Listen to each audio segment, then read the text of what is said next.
proper intervention with those students that aren't scoring high enough. That's what I heard. Why are you laughing? You're laughing. I'm serious. If they're giving you the information, is the department then going back, like I thought that's what I heard, going back, making sure that they're getting the right information to do the right intervention so their children are reading at third grade? Is that the purpose? When we're working with our lowest performing schools, Okay. we have intervention people who are involved with those schools. We have people that then can use this data when they're working with them to make sure that, in fact, they are doing that. Are we doing that with every single student that is underperforming? No, we are not. We're doing it in the districts and the schools where we have an intervention team, where we have folks working with them month to month in terms of their performance. Okay, so back to kind of what Mr. Neese said earlier, you don't do it in Anchorage unless they're an underperforming school. Because we're not talking about districts, we're talking actual individual schools, correct? Because, I mean, we score schools. And so if it's a lower, let's say a one-star school, you are using this tool to go back to those districts with the intervention to kind of take it up a notch to make sure that we're putting in what needs to be to help those, as Mr. Halcrow said, trying to do that input portion of it. Yes, we are doing that in the schools where we have people on the ground that are providing supports if they're one-star schools that qualify for services. Good. Well, we're using it for something. Thank you. Thank you. Mr. Neese. So just coming back to that thought, so you're receiving data, you're sending the data back to the school districts with suggestions for those that are not one stars and kind of stick for those that are one stars.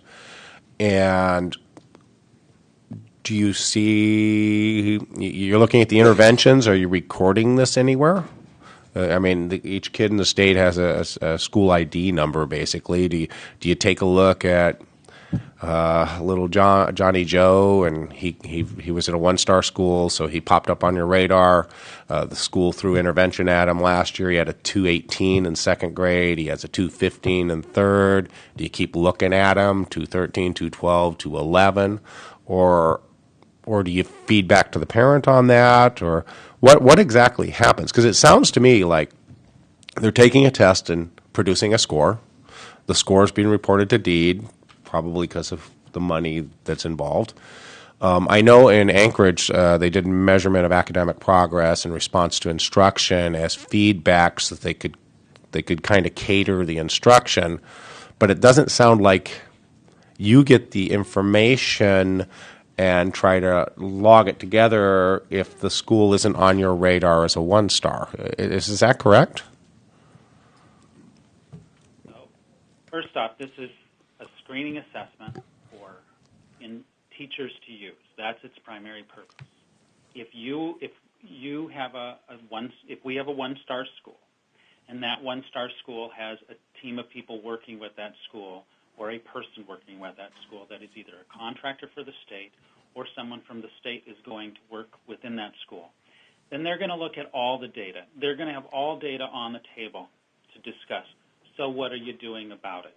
Including this data will be on the table for that discussion.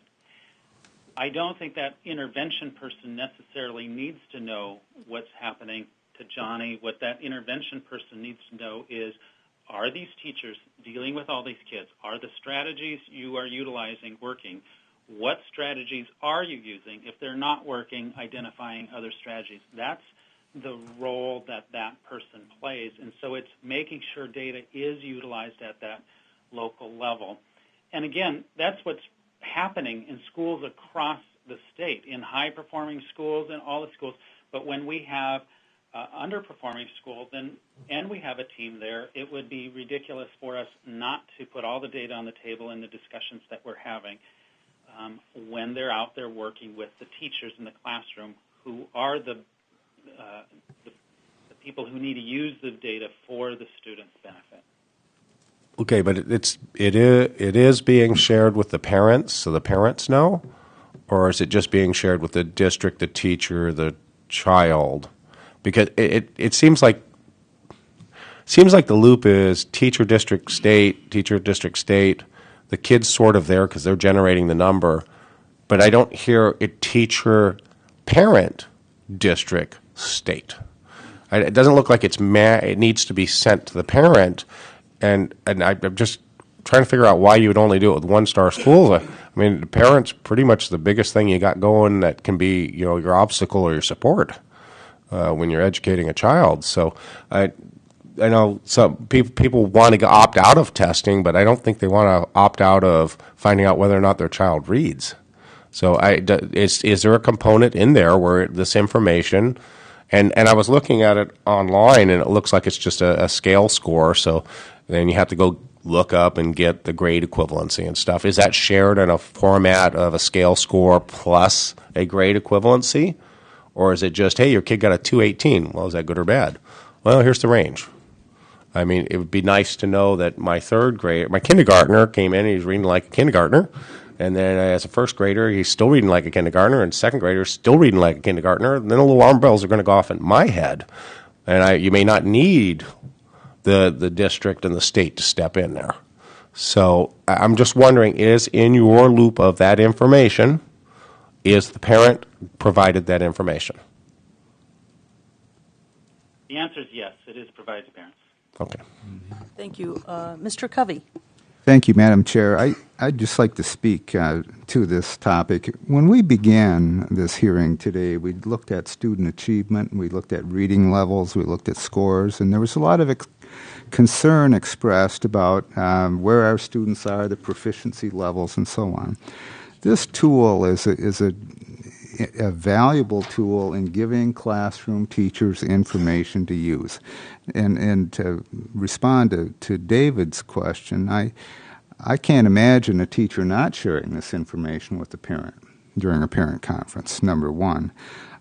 Secondly, if we look at our lowest achieving schools, in many cases we're looking at multi-grade elementaries in rural Alaska, in places that are cash-strapped, that are socioeconomically on the ropes. We're looking at teachers who are over their head at the beginning of the day. They're teaching multi-grades, they have many preparations. Having access to a tool that can be used effectively and efficiently and give them valuable information that they just don't have time to go get by themselves, I think is a good thing to do. It's a good thing to do for our students. It's a good thing for our schools. It benefits all of us. The cost of this isn't that great. If some people want to opt out, so be it. But for those who don't, I think this is an important thing. And it's relatively low cost. So I would like to go on record as saying I think we should be doing this type of stuff, and we should be doing it at these grade levels. Thank you. Thank you, Mr. Covey. And I, too, agree with you. I think where I was challenged when you have parents that want to opt out, they did not have that option to be able to opt out. I have parents in my school district that chose to pull their kids out of school because they did not have the option to opt out of testing. So I think that was my bigger question. Now, those same parents said, hey, when our kids are, because of the how our school, their particular school works, when their kids are ready, they want to opt in. They want to know. So the parents and the teachers did. So I think it's just I think Les said it well, that the state school board recognizes that there are some schools that recognize that they don't have a literacy program in kindergarten, and that they do quite well once they move on. So what I'm really speaking of is the Waldorf method, and whether I agree or disagree, those kids tend to do pretty well. Representative Wilson. And I just want to add to that, too. I just want to make sure, too, that because the districts were already doing it, I don't want to make them do more paperwork if they're not getting anything out of it. Right. And I think if they're actually using this for some of the other districts in the intervention, that's great. But if we're just doing one more thing to make one more report done and we're not really following it, so it's good to hear that. Because before it was just to get them to give the information, but it's nice to hear that we're actually using it for intervention, which I think we've needed for a long time. Any more questions or statements? How about you guys online? Yes, Madam Chair, this is Andrew. Go ahead, Andrew. Thank you.